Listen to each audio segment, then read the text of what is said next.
एक महीने में हवा टाइट हो गई है चाइना की। राइट। वो कहते हैं ना कि अब आया ऊंट पहाड़ के नीचे वाली बात हो गई है। दुनिया की वो वाहिद जगह है जहां 3 न्यूक्लियर स्टेट्स मौजूद है। 3 न्यूक्लियर स्टेट्स। और अगर ये जो करंट जनरेशन है, बुढ़ा जनरेशन है ना चाइना का, अनलाइक इंडिया जो यंग है, तो अगर वो बुढ़े धड़ से मर गए 2-4 साल में बहुत सारे बुढ़े अगर मर गए, तो suddenly there will be very small population, इसलिए वो 800 पे हो जाएगा and they will not have skill. लेकिन नॉर्थ में हमारे बिल्कुल किनारे दुनिया की पहली सबसे बड़ी आबादी वाला मुल्क और दुनिया की दूसरी सबसे बड़ी आबादी वाला मुल्क, जो कि पहली दूसरी अभी हो गए हैं ना, अभी पिछले चंद महीने में जो है इंडिया दुनिया की सबसे। अब इंडिया 1.66 के करीब जाएगा, चाइना 800 हो जाएगा, यानी आधा, half of India. India will be like 2 China in terms of population. अब दुनिया की बड़ी आबादियों वाले 2 मुल्क आपस में, जो कि बड़ा असला है न्यूक्लियर। चाइना की इकोनॉमी लड़खड़ा रही है। ये बलूचिस्तान ने तो उनको अल्टीमेटम दे दिया है 3 महीने का कि दफा करें चाइनीज। पाकिस्तान क्या डिसएंगेज हो सकता है कि उसके साथ बिल्कुल दो बड़े ममालिक जो हैं उनके दरमियान जंग है, और उनमें से एक मुल्क हर दूसरे दिन बात कहता है कि 2 फ्रंट वॉर हो। वेरी क्लियर लग रहा है कि American companies are trying to avoid China. हमारी इंडिया से कुछ चीजों में बात हो सकती है,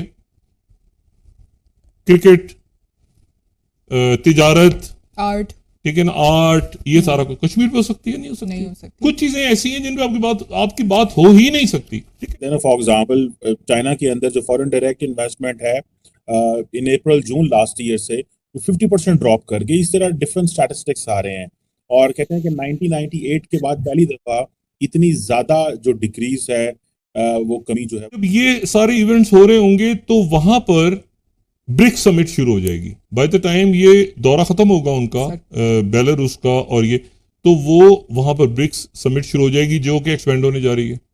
ब्रिक्स बड़ा दुनिया का फोरम बनने। चाइना की इकोनॉमिक फ्रेलिटी यानी कमजोरी एकदम सामने आ रही है।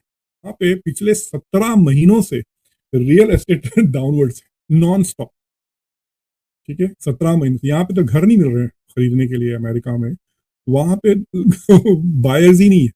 इंडिया नहीं चाहता कि बड़ा हो, चाइना चाहता है बड़ा हो जाए, रशिया भी चाहता है बड़ा हो, और चाइना बेसिकली ये SCO या जो शंघाई कॉर्पोरेशन ऑर्गेनाइजेशन या ब्रिक्स या और बहुत सारे फोरम जो हैं वो चाइना उनको ग्रेजुअली करेंसी वगैरह शायद अभी ना आए, लेकिन ब्रिक्स ने कहा है कि लोकल करेंसीज में अब तिजारत शुरू कर दें। तो ये मतलब एक तरह से डॉलर से हटके इंडिया कर रहा है ऑलरेडी। इंडिया भी पेमेंट्स कर रहा है, मुल्क अपनी अपनी करेंसीज में मुख्तलिफ करेंसी। हम भी रशिया के साथ हमने किया है, तो वो दूसरी करेंसी में किया।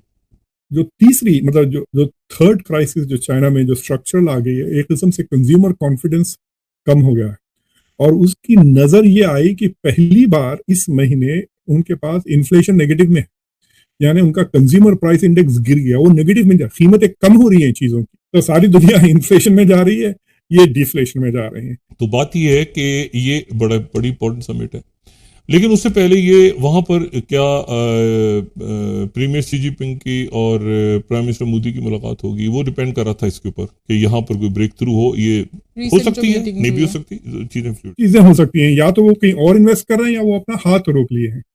तो that is where the foreign direct, so exports नीचे जा रहे हैं जुलाई में, इंपोर्ट्स नीचे जा रहे हैं, फॉरेन डायरेक्ट इन्वेस्टमेंट नीचे जा रहा है, और कॉस्ट और प्राइसेस यानी डिफ्लेशन हो गया है।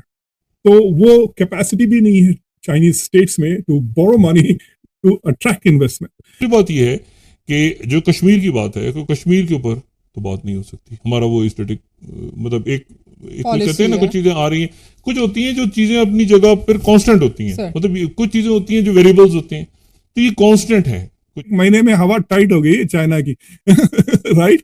वो कहते हैं ना कि अब आया ऊंट पहाड़ के नीचे वाली बात हो गई है। चाइना, US, अब इंडिया वगैरह 4-5 यूरोप को ले लें, अगर एक भी एलिमेंट की ग्रोथ बढ़ गई तो ग्लोबल इकोनॉमी बढ़ जाएगी या कम हो जाएगी। वेस्टर्न साइड है कश्मीर और लद्दाख, फिर उसके बाद जो सेंट्रल उनका है, यानी पूरा अगर आप LAC पे, जो अब LAC तो एग्जिस्ट नहीं कर रही, पता नहीं किस तरह से उनका बॉर्डर आगे डिफाइन होगा, लेकिन यह है कि बीच में दरमियान में आप अगर देखें तो हिमाचल प्रदेश है और फिर उत्तराखंड है, और फिर आप मशरिक की तरफ चले जाएं तो वहाँ पे अरुणाचल प्रदेश है और उसके साथ सिक्किम है, जो सिक्किम वही फिर जो सिलीगुड़ी कॉरिडोर और वो जहाँ पे हंगामे और फिर नीचे वो आसाम और वो सारी चीजें शुरू हो जाती हैं जहाँ पे काफी प्रॉब्लम्स हैं इस वक्त। India is expected to stabilize at 1.66 billion. और चाइना, जब इंडिया 1.66 के करीब जाएगा, चाइना 800 हो जाएगा, यानी आधा, half of India. India will be like 2 China's in terms of population. ये इंडिया की बात है, मैं देख रहा था कि इंडिया में पिछले 23 साल का ये फिगर्स हैं कि तकरीबन $919 बिलियन आए हैं एज एन एफडीआई फ्लो, जिसमें वो कहते हैं कि तकरीबन 2014 के बाद का डाटा है वो तकरीबन $595 बिलियन जो है आए हैं. उससे पिछला जो है वो बाकी पिछली 70 के करीब एवरेज कर रही है इंडिया पर ईयर. जी, बल्कि इस साल भी, इसी साल 2022-23 में भी $71 बिलियन के करीब एफडीआई है. ये बहुत बड़ा पैसा है एज ए फॉरेन डायरेक्ट